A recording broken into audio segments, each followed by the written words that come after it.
واتقوا الله لعلكم تفلحون.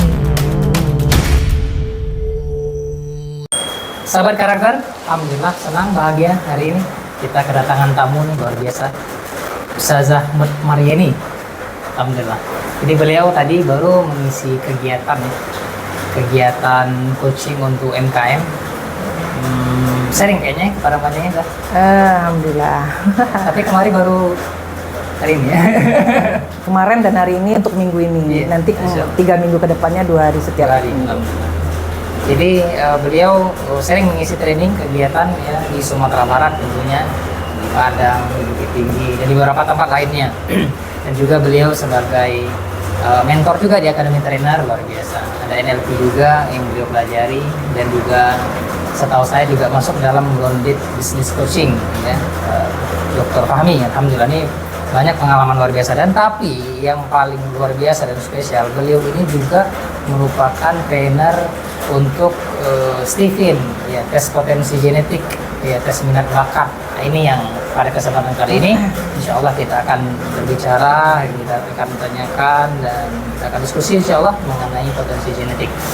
Zahini, mengenai potensi genetik ini, seberapa penting potensi genetik ini atau tes minat bakat ini bagi kita, bagi anak-anak, bagi ya, orang lain ya, yang sekitar kita, seberapa penting?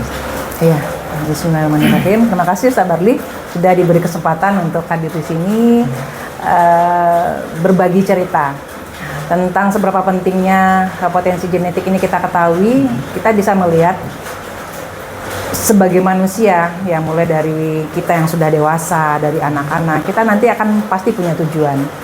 Dari kecil kita kan tentu harus sudah punya jalan yang harus kita tempuh. Dan kalaupun kita sudah dewasa, baru mengetahui potensi genetik kita, itu sebagai bagian dari kita memfilter, mengasah kembali, memperbaiki yang sudah lewat. Tidak saja untuk pribadi kita, tapi juga untuk orang lain ya, menjadi teman-teman dalam kehidupan kita. Nah, bagaimana Allah menciptakan kita dengan sebuah tujuan, dengan sebuah kewajiban. Nah, maka di situ kita ingin memaksimalkan kerja kita. Kan dalam Al-Quran banyak ya, Allah memerintahkan kita untuk beramal, beraktivitas sesuai dengan makanat, sesuai dengan potensi terbaik gitu ya. Nah, artinya apa? Agar kita bisa bekerja secara profesional, kemudian di potensi terbaik, di kualitas terbaik yang kita miliki. Jadi tidak bekerja asal. Nah, di mana pentingnya potensi genetik ini? Agar kita akhirnya mengerti di bagian mana kita harus lebih fokus. Karena kita tidak akan bisa mengerjakan semuanya. Tapi kita begitu tahu bahwa kehebatan saya di bagian ini, maka disitulah akhirnya kita mengeluarkan seluruh daya upaya kita menjadi yang terbaik di situ. Masya Allah. Agar kita fokus ya pada pekerjaan kita sehingga hasilnya lebih maksimal. Insya Allah. Jadi penting sekali berarti ya potensi genetik ini ya, iya, supaya kita bisa apa namanya tuh, bisa memfokuskan diri kita pada, mungkin kita punya banyak pekerjaan yang kita jalani selama ini, sehingga hasilnya ini sedikit, dia sedikit, ini sedikit maksimalnya. Ternyata memang tidak hanya di dunia saja, begitu kita fokus di satu bidang atau di passion kita, yang membuktikan akhirnya kita bisa bekerja secara profesional. Tapi ternyata karena memang di Al-Quran tadi ada ya, maka ujungnya itu memang ada juga ke kehidupan kita di akhirat. Begitu kita punya amalan yang terbaik, nah kan kita suka gitu ya, amalan terbaik, amalan unggulan yang kita miliki, itu yang nanti bisa kita hadapkan kepada Allah. Nah, ini adalah bagian juga dari kita mengerti potensi genetik kita, akhirnya kita bisa memaksimalkan amalan kita. Berarti ini juga kalau kita tahu potensi genetik kita juga bisa maksimalkan ibadah kita. Ya, benar. Sesuai dengan potensi genetiknya. Gimana kita kira-kira bisa berkontribusi dalamnya. Amalan unggulan seperti apa yang harus kita miliki sesuai dengan potensi yang kita miliki. Luar biasa. Untuk tes minat bakat itu sendiri, itu sejak umur berapa kita itu atau anak-anak itu bisa dites, dan ini gimana nih, valid atau perlu dites 2 kali? Oke. Nah, karena memang Stephen ini tesnya menggunakan media scan sidik jari ya, menggunakan sidik jari, tentu yang dia akan amati adalah sidik jari yang sudah berkembang. Makanya secara medis atau secara tubuh kita, sidik jari itu mungkin akan baru lebih sempurna bisa kita tes itu di usia 2 tahun. 2 tahun, berarti 2 tahun sudah bisa ya? Sudah ini ya, artinya sudah sidik sempurna jarinya lah ya, terlihat jelas terbaca ya? sempurna oleh alat gitu. Dan sampai umur berapapun. Dan alhamdulillah kelebihannya karena kita menggunakan metode biometrik, Iya. sehingga kemudian kita bisa lebih mengatakan akuratnya lebih tinggi Lebih ya, tinggi. dibanding kita menggunakan metode psikometrik.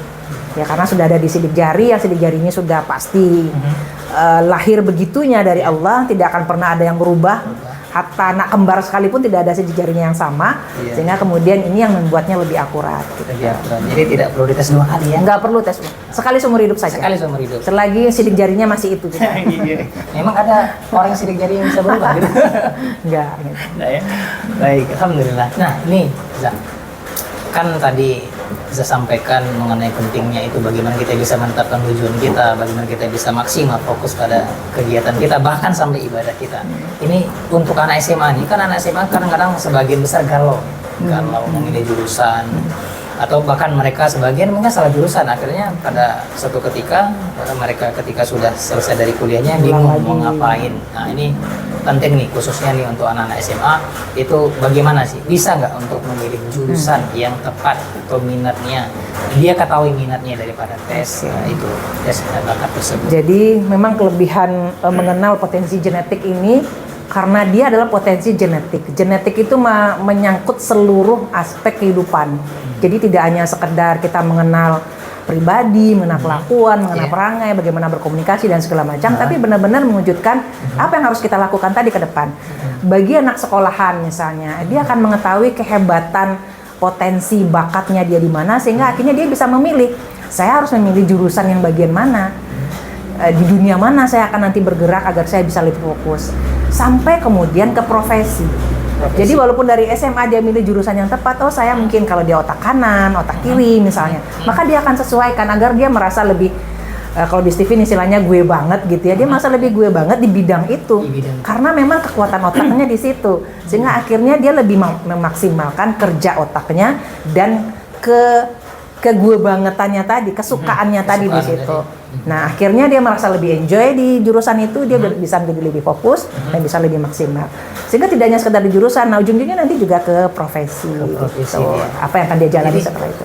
Apa sih Zah, beda pekerjaan dengan profesi? Tadi kan bisa bilang profesi, kan banyak orang bekerja, tapi sebagian mungkin ada yang dia bekerja misal di birokrasi gitu, tapi dia juga sebagai usahawan gitu kan, sebagai wira swasta. Ini kan apa ini gimana kita melihat nih kasus atau keadaan yang apa mungkin itu banyak profesi orang gitu ya? iya banyak orang yang kerja kan, tapi juga nggak sedikit juga orang yang setelah dia kerja sampai sore sampai malam dia bekerja lagi yang lain. Ini gimana nih? Apakah dia nih harus menjalani dua-dua ini, ataukah memang dia memang harus fokus dengan profesinya? Gimana sih? Ya, kita harus pahami dulu makna pekerjaan dengan profesi.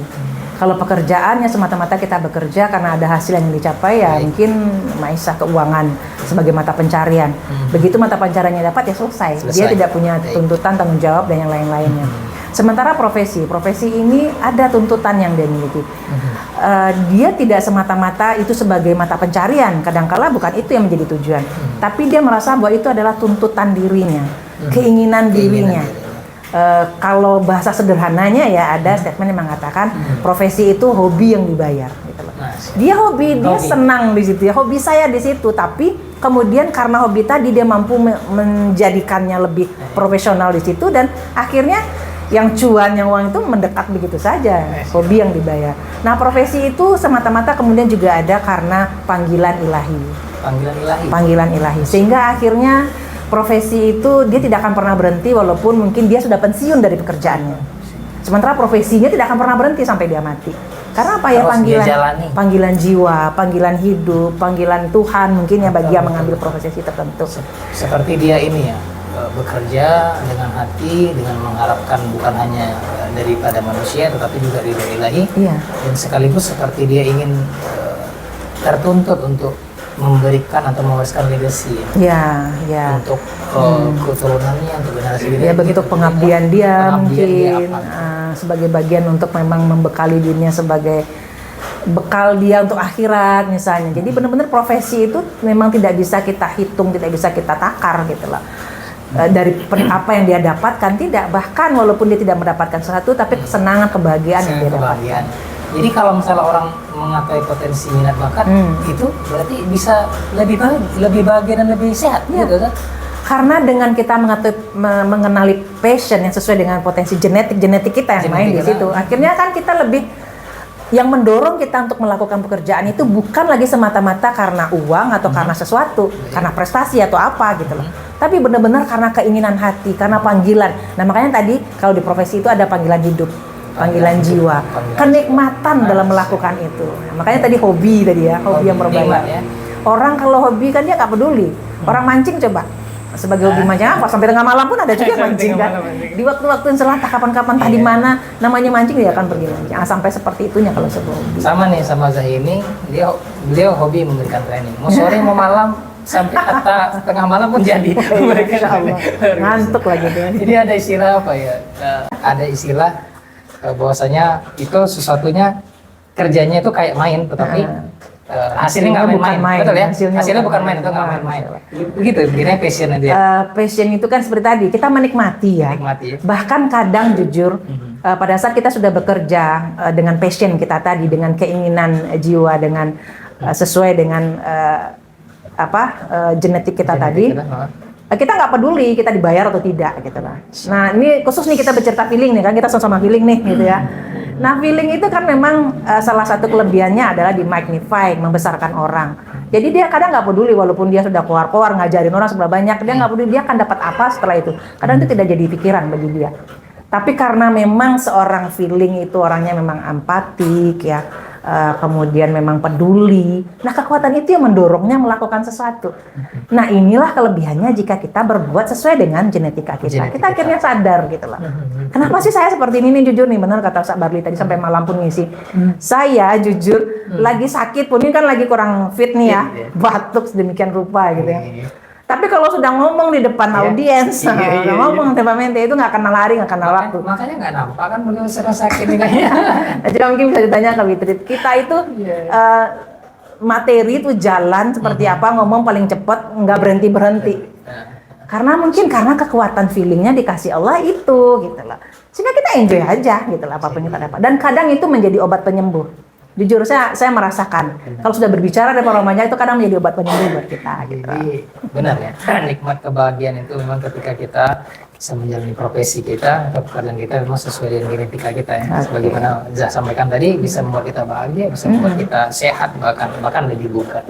Masya Allah. Saya 20 tahunan bekerja dengan orang Ustaz Barli. Akhirnya setelah tes Tivin saya memutuskan untuk resign di 2021. Itu berapa puluh tahun saya bekerja di belakang meja, laptop. Tapi padahal pekerjaan bukan di sana ya. Nah ternyata setelah tes Tivin ketahuan, oh saya bukan di situ. Ya sudah, akhirnya fokus satu hebat. Nah itu jargon kita. Akhirnya sudah, saya jadi public speaker, menikmati. Jadi berarti kesimpulannya lebih bahagia sekarang ya berarti daripada dulu.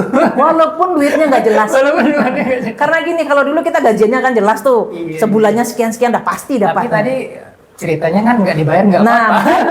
Makanya ternyata begini pun hidup kita, maksudnya begini pun yang kita jalani, kita nggak jelas dapatnya berapa, tapi kita enjoy aja tuh, malah senang gitu lah. Dibanding kemarin nih jujur ya, kalau kemarin itu mungkin suntuk, kemudian banyak ngantuknya gitu. Seorang feeling disuruh di belakang meja ngurusin benda mati, aduh, bener. Masya Allah, luar biasa. Zah, di zaman saat ini kan kita kan berbagai profesi sekarang seperti pekerjaannya kepala sekolah, kemudian guru, kemudian pimpinan perusahaan, juga karyawan juga kan gitu kan. Selain itu ada yang kerja di birokrasi atau lembaga dan juga swasta lainnya. Di zaman sekarang ini digital, di era yang sekarang era industri. Ini nih manfaat tes Tivin itu gimana nih? Apakah perlu nggak nih orang-orang yang bekerja dengan profesi-profesi tadi atau dengan pekerjaan-pekerjaan yang tadi, apakah perlu dites lagi sementara dia udah dewasa nih, umur 30 sekian, 40 sekian, bahkan mungkin sudah tua, udah pensiun, perlu nggak dites ini? Nah, seperti yang kita sampaikan di awal bahwa pada saat kita melakukan sesuatu itu karena kita sudah tahu kekuatan kita di mana, kita bisa menyiapkan diri dengan baik untuk bisa lebih fokus dan profesional. Kalau dulu saat kita belum mengetahui, contohnya saya aja mungkin ya, selama ini adalah orang gajian, bekerja di bisnis walaupun di bisnis, tapi kemudian merasa bahwa kok biasa-biasa saja puluhan tahun, bahkan jujur kalau ini yang selama ini selalu saya sampaikan ke orang banyak, saya ikut kelas-kelas bisnis loh, mulai dari berbayar kecil, berbayar banyak, berbayar mahal gitu, saya ikuti semua karena merasa mungkin disinilah profesi saya gitu, jadi pebisnis. Tapi begitu Stephen datang, itu membuka mindset kita, ternyata saya tidak di sini, ternyata kekuatan saya begini, di sini sebenarnya. Nah begitu juga kan saya ketemunya sudah dewasa ini, sudah sekian puluh tahun di bisnis. Nah baru saya tes Stephen, saya bisa langsung merasakan efek dari hasil tes itu. Walaupun selama ini saya tahu bahwa saya memang suka ngomong kok gitu, suka ngasih ceramah di mana-mana, memang sejak dari kuliah suka ngisi kajian gitu ya. Tapi begitu setelah tahu benar dan kemudian diperlihatkan kekuatan kita yang sebenarnya, kelemahan kita juga, apa yang memang bisa kita jalankan, akhirnya kita berpikir seperti yang kita sebut. Ini semacam shortcut. Jadi Stephen ini semacam shortcut dalam kehidupan. Ngapain kita ngabisin waktu, ngabisin biaya untuk sesuatu yang sebenarnya kita tidak enjoy di situ. Saya ikut kelas bisnis berapa banyak, ikut segala macam kegiatan bisnis, tapi ternyata tidak memperbaiki bisnis saya dengan signifikan. Akhirnya ketemu Stephen, akhirnya memilih untuk menjadi seorang public speaker, dan ternyata ilmu tadi pun sebenarnya tidak rugi, karena saya harus mengajarkan lagi ke orang lain. Sebagai seorang feeling, kekuatannya adalah mengajarkan kembali. Nah akhirnya saya memilih, kalau saya biarkan diri saya tetap sebagai pelaku bisnis, saya nggak mungkin tahu nih percepatan saya seperti apa. Tapi alhamdulillah akhirnya saya berpikir karena kekuatan kita adalah di sini, ya udah saya ngambil poinnya, ingin fokus, akhirnya saya memilih resign dan memilih untuk menjadi seperti ini hari ini, gitulah. Dan alhamdulillah siapapun kita di dunia kerja itu perlu. Di samping buat kita sendiri agar bisa lebih mengasah kemampuan kita sesuai genetik kita, untuk organisasi pun itu perlu.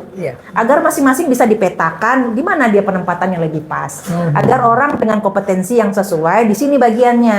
Si Anu yang memiliki kapasitas ini di sini bagiannya. Nah, kalau selama ini kita hanya mengandalkan faktor lain misalnya, itulah yang akan menimbulkan kadang clash, komplain, ketidakselarasan, ketidakcocokan, atau hasil kerja yang tidak maksimal, itu bisa menyebabkan. Jadi umur berapapun silakan tes aja, nggak masalah.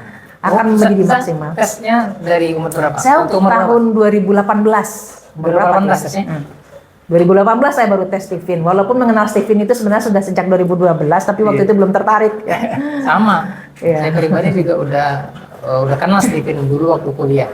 Tapi dulu teman-teman sudah tes, ada insting, ada yang thinking nih kan. Ya udah hanya sekedar itu akhirnya sempat tes. Tapi lebih awal 2015 kan? 2018. Iya, 2018. Tapi nikmat luar biasa. Ketika kita bisa mengenal genetika kita, mengenal bakat kita, ini bisa menjadikan kita insya Allah lebih maksimal, lebih fokus, dan juga lebih lebih menata kehidupan kita insya Allah. Seperti jargonnya Stephen itu juga ya, slogannya Stephen Jalan Cahaya. Saya benar-benar merasakan itu. Slogannya Stephen itu Stephen Jalan Cahaya. Dan benar-benar akhirnya kita menemukan cahaya yang baru setelah benar-benar fokus di situ. Jujur selama ini saya punya cita-cita kan memiliki perusahaan besar, bla bla segala macam. Tapi di dalam perjalanannya saya kok seolah-olah memiliki ketersandungan gitu loh, tidak ada membuat saya bisa lebih lempeng untuk sampai ke cita-cita saya. Tapi begitu setelah tes Stephen, saya akhirnya memutuskan untuk menjadi public speaker, dan memang saya ikut sekolah public speaker gitu ya, ikut akademi trainer, dan akhirnya saya seolah-olah menemukan cahaya bahwa ini loh yang harus saya jalani. Ya udah saya fokus di sini aja, saya merasa lebih lempeng, saya merasa lebih enjoy. Merasa menikmati, dan akhirnya Allah itu tidak sia-sia. Ada aja nanti yang Allah mudahkan jalan yang lain. Masya Allah. Ya nih teman-teman yang ingin jalannya itu lebih baik, ada jalan cahaya di depan mata kita, sehingga membuat kita itu bisa lebih tahu arah kita, kehidupan ini, terutama kehidupan ini ya, tentang profesi kita, pekerjaan kita.